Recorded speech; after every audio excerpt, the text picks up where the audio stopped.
이런 가운데 오늘 좀 주목받는 기사가 있었어요. 문재인 전 대통령이 25일 사저에서 문재인 전 대통령 그 청와대 출신 의원들을 불러서 만찬을 하면서 거기서 수도권 민심 대책을 논의한다. 한 언론 보도 내용이 대략 이런 거였는데 이에 대해서 윤건영 의원은 이거는 뭐 소설도 이 정도면 SF급이다 이렇게 바로 반격을 했거든요. 자, 이 보도는 어떻게 된 걸까요? 이건 좀 배경이 있습니다. 예. 평산의 책방을 문 대통령이 낸 뒤에 청와대와 인연을 맺은 의원들이 굉장히 많잖아요. 네. 그래서 한번 인사를 하러 가자. 그래서 6월 달에 갔습니다. 예. 그때 한 10명 정도가 갔어요. 그래서 그때 이제 저녁을 먹고 돌아왔는데 이게 보도가 되지는 않았습니다. 그래서 이제 그때 일정상 못 간 분들이 한 4, 5명 됩니다. 그래서 그분들이 그럼 우리가 2차로 가서 인사를 드리자. 그래서 여러 개 지금 날짜를 고르고 있는 중이에요. 그중에 후보 날짜 하나가 8월 25일인데 네. 이날 갈 수 있을지 없을지도 현재 모르는 상황에서 논의가 되던 상황. 그럼 이 그래서 보도는 왜 나온 걸까요? 기자가 취재를 한 해서. 거죠. 기자가 예. 그냥 한 거죠. 기자가 아니까 이제 뭐 네. 여기다가 의미 그럼 부여하고 뭐 그래서 한 건데 예. 이렇게 근사하게 뭐 어쩌고 저쩌고 하는 아이디어는 전혀 없습니다. 그래서 이제 윤건영 의원이 SF급 소설이다라고 얘기를 반응한 게 바로 그건데요.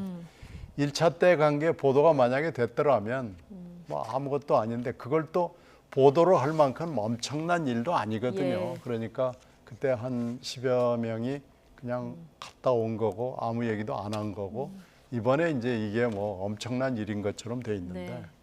물론 뭐 시점이 이러니까 그러지 않을 거다라고 보도를 한 쪽에서는 주장을 하겠지만 그럴 가능성은 저는 없다고 봅니다. 그럴 가능성은 없다. 네. 근데 일각에서는 왜 친문 의원들만 모아놓고 논의하냐 이런 반응도 나왔다. 뭐 이런 보도들도 나와서요. 어떻게 보십니까? 뭐 소집까지는 아니겠지만 그리고 이 보도로 인해서 규모가 달라질 수는 있겠죠. 네. 일정도 변경될 수도 예. 있겠고 하지만 저는 이거는 있는 흐름이라고 보고요. 그리고 앞으로 총선 공천 전까지 이러한 시도들, 이러한 모임들은 언론에 보도되건 보도되지 않건 끊임없이 있을 거라고 생각을 합니다. 그래서 지금 윤건영 의원이 언론이 기자가 문재인 대통령을 정치로 끌어들였다라고 얘기를 했는데요. 문재인 대통령 스스로 저는 퇴임 이후에도 정치를 떠난 적이 없으신 것 같아요. 저렇게 책방을 내고 유명 인사들과 계속 만주신다든지 뭐 하다못해 조국 전 장관까지 같이 독대를 하는 상황이 또 언론에 보도되지 않았습니까? 그리고 지금 현역 의원들이든 원외 당협위원장들이든 문재인 대통령과 가까웠던 분들, 소위 친문계라고 하는 분들은 끊임없이 양산에 가고 있어요. 이거 자체가 만일에 문재인 대통령이 정말 공천에 관심이 없고 정치판에서 떠나서 조용히 살고 싶다라고 하신다면 네. 당분간은 거리를 두고 만나질 말아야죠. 의도적으로라도. 근데 끊임없이 계속 만나고 있고 과거를 회상하고 있고 미래에 대한 메시지를 내는 것 자체가 그리고 또 친문 의원들 입장에서는 지금 이재명 대표 체제에서 네. 내년 총선에서 공천을 받기 위해서는 문재인 전 대통령의 힘이 필요하다. 그런 차원에서 저는 이런 모임은 끊임없이 계속될 거라고 모으는 생각합니다. 게 아니라 모이더라도. 네, 모이더라도 네. 자발적으로 모이든 문재인 대통령이 보고 싶다고 하시던 어쨌든 이런 모임들은 계속 진행될 것이다라고 보여집니다. 네. 자, 마지막 주제 얘기해 볼 텐데요.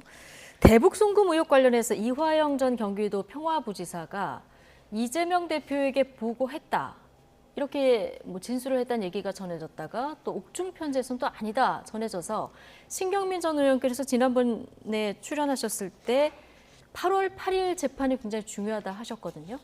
근데 오늘 재판이 있었습니다. 그런데 오늘 또 파행이 됐는데 이번에는 새로 선임된 변호사하고 검찰하고 싸우다가 변호사가 사임비를 내고 퇴장을 해버렸어요. 글쎄 이 공판은요 예. 정말 이상한 공판이에요. 7월 25일 날 그때 우리가 이걸 봤는데 네. 공판정에서 부부가 이화영 전 부지사의 부부가 싸웠잖아요. 네. 근데 오늘 8월 8일 속개된 이 재판에서는 이런 건 정말 처음 보는데 검사하고 선임이 됐다고 주장을 하는 덕수 법무법인의 변호사가 싸우고 그 이전에 하던 변호사는 해광 소속 변호사. 해광 법무법인인데 오늘 이분은 불출석을 냈어요. 네. 그러니까 이분은 아마 뭐가 지금 이견이 조정이 안 돼가지고 불출석을 한 거죠. 네. 그러니까 지금 2차전이 벌어진 거예요. 예. 근데 1차전은 부부싸움이었다면 이번에는 변호사와 검사가 싸웠단 말이에요. 예. 이런 공판 또 처음 봅니다. 그래서 결국은 이게 이제 2주 후에 네. 다시 속개가 될 텐데 8월 15일이 이제 휴일이기 때문에 그 2주 후에 다시 또 속개가 될 텐데요. 네. 결국 최종적인 이화영 진술의 의미, 예. 진술의 그 진실 뭐 이런 것은 그때 이제 또 결정이 되겠죠. 뭐 설마 3차전이 있지는 않을 것 같은데요. 그때는 이제 해광의 그 법무법인 그 변호사가 나와가지고 할 것 같아요. 오늘 있었던 이것은요. 정말로 보기 드문 네. 광경입니다. 이런 공판을 제가 본 적이 별로 없습니다. 검찰이 증거에 부동의하라는 미션을 받고 온 거냐 이렇게 얘기하니까 변호인이 당신이 변호사냐 또 그렇게 얘기했다가 검사한테 당신이라니 뭐 이런 법정에서 오간 대화들을 제가 지금 글을 좀 읽어드렸는데요. 어쨌든 오늘 새 변호인이 재판부 기피 신청서에다가 증거 그 의견서를 제출을 했거든요. 근데 좀 이상한 게 이화영 전 부지사 당사자는 이걸 본 적이 없다는 거예요. 그렇죠. 예. 이게 가능합니까? 그래서 방송 들어오기 전에 신경미 전 예. 의원님하고 제가 여쭤봤던 게 이게 본인이 모르는 상태에서 본인이 동의하지 않았는데 재판부 기피 신청이 가능한 거냐. 네. 이제 그런 이게 사실 저는 제 상식으로는 가능하지 않은데 이거는 좀 지켜봐야 될 것 같고요. 결국에는 뭐 이거 제 추론입니다만 이재명 대표가 그 휴가 기간 동안에 김은경 비대위원장이 그렇게 큰 사고를 침에도 불구하고 침묵을 지켰고 아무런 대응을 하지 않았어요. 민주당이 정말 위기에 빠지는 상황에서도 결국 이 재판 준비를 위해서 시간을 다 오롯이 쓰고 있었던 것이 아닌가라고 할 정도로 오늘의 재판 상황이 정말 기괴하고요. 그리고 결국에는 이재명 대표가 휴가에 시간을 그렇게 썼다 이렇게 네, 추론을 하시는 네. 겁니까? 그리고 결국에 이 핵심은 피고인이 300만 달러 대북 송금에 이재명 대표 보고했다라는 거 그거 말을 뒤집고 싶은 거잖아요.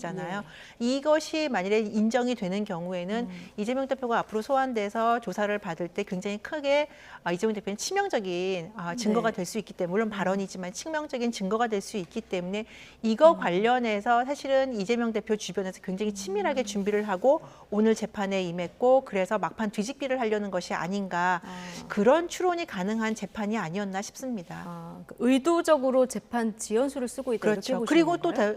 또 그 변호사가요. 네. 변호인이 바로 이거 두 가지 일을 처리하고 다시 사임계를 냈어요. 계속 변호를 하는 것도 아니고요. 그러니까 아까 신 의원님 말씀하신 대로 정말 기괴하고 전에 없던 유례 없는 재판의 광경인데 이렇게 두 가지 미션을 딱 정리를 하고 다시 변호인은 사임계를 내고 사라졌다는 말이죠. 네. 그럼 과연 이것이 누구를 위한 이러한 과정이었는가? 결국 이재명 대표가 앞으로 이 관련해서 소환이 되고 조사를 받을 걸 대비하기 위한 글쎄요 이재명 대표 측의 전략이 아닌가라는 저의 추론입니다.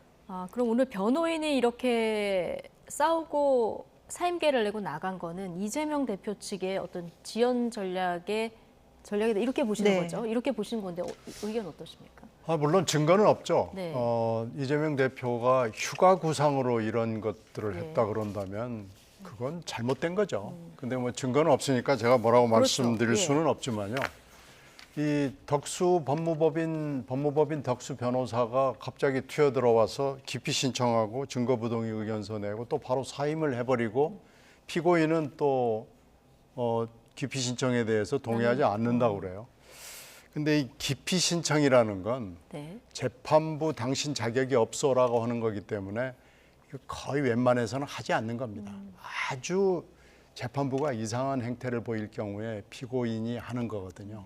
근데 피고인이 동의하지 않는다 그러면은 진행할 수 없을 겁니다. 그리고 만약에 이걸 재판부가 받아들일 수도 있죠. 받아들이면은 재판부와 또 항고 절차, 재항고 절차가 있기 때문에 상당 기간 동안 재판이 진행될 수가 없습니다. 예. 그래서 이건 이제 왜 갑자기 덕수 변호사가 와가지고 이런 일을 하는가라는 것이 의도가 재판 지연 전술인가라고 의심을 받을 수밖에 없는 거고요. 네. 이게 이재명 대표의 휴가와 관련이 있다라고 하는 건 또 이제 또 다른 얘기인데 진실은 모르겠습니다. 네. 근데 만약에 진실이 그런 거라 그러면은 이 재판은 결국은 또 2주 후에 네. 기로에 또 서게 되고요. 설마 3차 대전이 공판장에서 일어나지는 않을 걸로 생각이 되는데요. 네.